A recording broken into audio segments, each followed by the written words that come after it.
Radhe Radhe. Hello everyone, let's begin with a new episode. Please जो channel पे नए हैं या जिन्होंने अभी तक सब्सक्राइब नहीं किया जल्दी से सब्सक्राइब कर दें। तो मैम ने पहले बोला है कि जानती हूँ कुछ दिनों से मैं स्टोरी का अपलोड नहीं कर पाई, जिस वजह से आप नाराज़ होंगे, पर वायरल फीवर की वजह से ये स्टोरी नहीं लिख पाई थी। लेकिन उम्मीद करती हूँ आप मेरी परेशानी को समझेंगे। कहानी अब सभी लोग अपना अपना खाना खाने लगे। भाई भी चुपचाप से अपना खाना खाने लगी। तभी उसे महसूस हुआ कि रणवीर का हाथ उसकी थाई पर है, जिसे महसूस कर माही ने अपनी आंखें बड़ी कर रणवीर को घूरा। रणवीर बिना किसी बात की परवाह किए अपना खाना खा रहा था। उसका एक हाथ माही की थाई पर था, जो दूसरे हाथ से स्पून पकड़े हुए खाना खाने में बिजी था। माही ने रणवीर का हाथ हटाने की कोशिश की, पर रणवीर ने हाथ हटाने की बजाय उस पर अपनी पकड़ और भी कस ली। माही का ध्यान अपने खाने पर कम और रणवीर की इस हरकत पर ज़्यादा था, क्योंकि रणवीर अब माही को बहुत ही सेंशुअल तरीके से माही की थाई को सहला रहा था। और माही ये बात सबके सामने बोल भी नहीं सकती थी और रणवीर पर गुस्सा भी नहीं कर सकती थी, इसलिए अब उसे ना चाहते हुए भी ऐसे ही खाना पड़ा। लेकिन वह अपने दूसरे हाथ से रणवीर का हाथ हटाने की कोशिश कर रही थी। रणवीर ने माही का हाथ कसकर पकड़ लिया और उसमें अपनी उंगलियां फंसाकर उस पर अपनी पकड़ कस ली। माही ने लंबी सांस लेते हुए अपने आप से कहा, अपनी हरकतों से बाज नहीं आते, हर बार वही काम करते हैं जो मुझे गुस्सा दिलाए। अब आगे। तभी रणवीर ने भी धीरे से कहा, नहीं, मैं हर वे काम करता हूँ जो तुम्हें याद दिलाए कि तुम मुझसे बहुत प्यार करती हो। माही ने हैरानी से रणवीर की तरफ देखा, जैसे पूछ रही हो, मैंने तो कुछ कहा ही नहीं। रणवीर ने मुस्कुराते हुए माही की तरफ देखा और धीरे से कहा, तुम्हारी बातों को समझने के लिए तुम्हारी लफ्ज़ों की ज़रूरत नहीं है। मुझे तुम्हारी आंखों से समझ जाता हूँ कि तुम क्या कहना चाहती हो। रणवीर की बात सुनकर माही रणवीर की आंखों में देखती रह गई।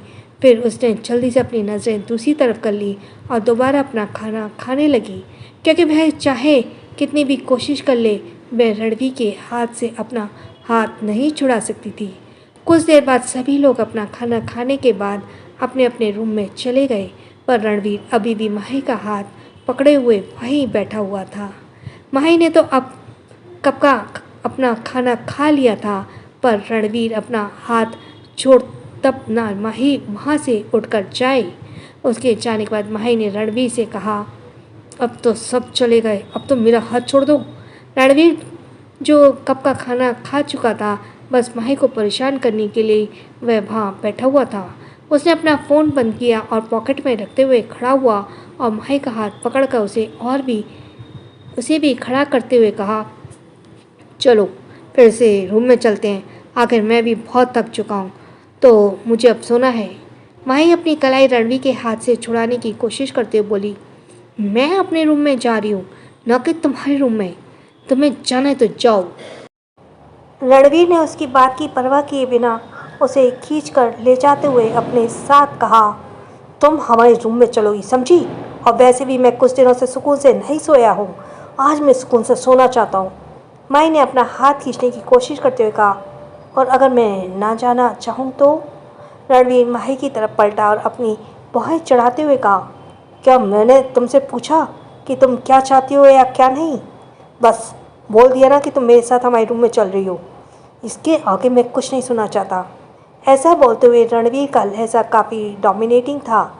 माही ने उसे घूर कर देखते हुए कहा, मैंने कहा मेरा हाथ छोड़ दो और मुझे गुस्सा मत दिलाओ। रणवीर ने माही की कलाई पकड़कर उसका हाथ थोड़ा सा ऊपर किया और उसकी कलाई की तरफ इशारा करते हुए बोला, नहीं छोड़ रहा, क्या करोगी? माही ने उसे लगभग वार्निंग देने वाली टोन में कहा, एक बार फिर सोच लो, फिर मत कहना कि मैंने तुम्हें वार्न नहीं किया था। माही ने के चेहरे पे थोड़े करीब आकर और उसकी आंखों में देखकर रणवीर बोला, सोच लिया, बहुत अच्छे से सोच लिया, अब बताओ क्या करने वाली हो? माही ने पहले तो घूरकर रणवीर की तरफ देखा और फिर रणवीर के हाथ पर अपने दांत गाड़ दिए और पूरा जोर लगाकर उसके हाथ को बाइट करने लगी। माही के अचानक ऐसा करने से रणवीर की पकड़ माही के हाथ से थोड़ी ढीली हो गई। अब माही ने महसूस किया कि रणवीर की पकड़ ढीली हो गई है। उसने जल्दी से अपना हाथ छुड़ाया और रणवीर को धक्का देते हुए सीढ़ियों पर जल्दी जल्दी भागते हुए ऊपर की तरफ चली गई। रणवीर ने अपने हाथ पर नजर आ रहे बाइट के निशान की तरफ देखा और हैरानी से माही की तरफ जो जल्दी से सीढ़ियाँ चढ़ते हुए जा रही थी। रणवीर ने अपना सिर ना में हिलाया और अपने कदम माही के पीछे बढ़ा दिए। माही, मैंने कहा वहीं रुक जाओ। पर इससे पहले कि रणवीर माही के पास पहुंच पाता, माही जल्दी से भागते हुए अपने रूम में आई और इससे पहले कि वह रूम को डोर बंद कर पाती, रणवीर बड़ी फुर्ती से उसके पास आया और उसने उसके डोर पर अपना हाथ रख उसे जोर से धकेला, जिससे माही पीछे की तरफ हट गई। रणवीर ने अंदर जाकर रूम का डोर बंद करते हुए कहा, हो गया तुम्हारा शौक पूरा? अब मुझे इस रूम से निकाल कर दिखाओ। माही ने रणवीर की तरफ उंगली पॉइंट करते हुए कहा, मैंने कहा यहाँ से निकल जाओ, मैं तुम्हारे साथ एक रूम में नहीं रहना चाहती हूँ। रणवीर ने अपने हाथ बांधते हुए कहा, रहना तो तुम्हें यहीं पर होगा। यह बात तो तुम भूल ही जाओ कि मैं इस रूम से जाने वाला हूँ। माही को अब समझ नहीं आया कि वह क्या करे। वह अब रणवीर के सीने पर दोनों हाथ रखे हुए से बाहर की तरफ धकेलने लगी, पर रणवीर जरा सा भी टस से मस नहीं हुआ। उसे माही की इस हरकत पर हंसी भी आ रही थी, क्योंकि माही पूरा जोर लगा रही थी रणवीर को वहाँ से बाहर निकालने के लिए, पर वह उसे हिला भी नहीं पा रही थी। रणवीर ने हंसते हुए कहा, बस करो बेबी, तुम जानती हो कि तुम कुछ नहीं कर पाओगी। माही जोर लगा लगा कर थक गई थी, इसलिए उसने हाफते हुए रणवीर की तरफ देखा और पैर पटकते हुए कहा, ठीक है, पर तुम बेड पर नहीं सोगे, सोफे पर सो जाओ। रणवीर ने पहले सोफे की तरफ देखा और फिर माही की तरफ बढ़ते हुए कहा, तुम पागल हो क्या? मैं सोफे पर क्यों सोऊंगा? ये रूम जितना तुम्हारा है उतना मेरा भी है। तुम्हें सोफे पर सोना है तो तुम सो, मैं तो बेड पर सोने वाला हूँ। तो माही ने कहा, मैं बेड पर क्यों सोऊंगी? गलती तुम्हारी है, तो तुम सोफे पर जाकर सो, मैं थोड़ी ना तुम्हें छोड़कर भागी थी। रणवीर ने अपनी शर्ट के बटन ओपन करते हुए कहा, मैं तो वहीं सोऊंगा जहाँ हमेशा से सोता रहा हूँ, और अब तुम भी मेरे पास ही सोने वाली हो। कहने के साथ ही रणवीर ने अपनी शर्ट रिमूव की और एकदम से कूदकर बेड पर जाकर पसर गया। माई ने हैरानी से रणवीर को देखा और मन ही मन कहा, मैं कितनी भी कोशिश कर लूँ, इनके आगे मेरी चलती क्यों नहीं है।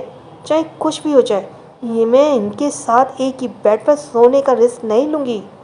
रणवीर, जो अपने दोनों हाथ अपने सिर के पीछे रखे हुए माही को देख रहा था, उसने कहा, अब मन ही मन प्लानिंग और प्लॉटिंग कल सुबह कर लेना। अब आओ और चुपचाप आकर सो जाओ, रात काफ़ी हो गई है। माही बेड के पास आई। वो कभी तो अपनी जगह की तरफ देख रही थी, तो कभी रणवीर की तरफ, जो तिरछी नज़रों से माही को देख रहा था। वह बोला, क्या हुआ, तुम्हें मुझ पर भरोसा नहीं है या फिर खुद पर?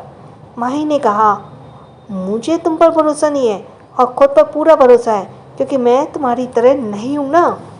कहने के साथ ही माही बेड पर आकर बैठ गई। वह कुशन और पिल्लों से रणवीर और अपने बीच की जगह पर एक वॉल बनाने लगी। रणवीर ने अपना सर अपनी हथेली पर टिकाया और माही से कहा, ये क्या कर रही हो तुम? माही ने बिना रणवीर की तरफ देखे हुए कहा, तुम्हारे मेरे बीच एक दीवार बना रही हूँ और तुम इस दीवार को पार नहीं कर पाओगे।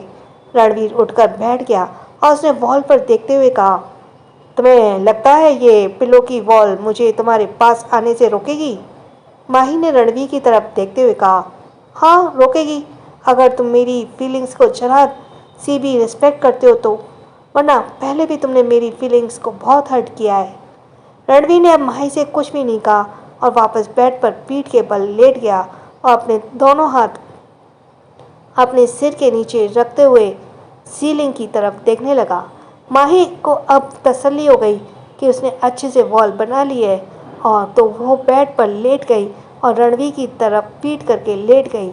आज इतने दिनों बाद भी रणवीर के पास सो रही थी ना, तो उसे थोड़ी बेचैनी और थोड़ी घबराहट फील हो रही थी। उसने अपनी कसकर आंखें बंद कर ली और सोने की कोशिश करने लगी। पर सच कहो तो माही को भी दिल था रणवीर के सीने पर सिर रखकर सोने का, लेकिन अपने गुस्से के चलते वह ऐसा नहीं करना चाहती थी। So thanks for listening. छोटों को प्यार, बड़ों को सम्मान। राधे राधे।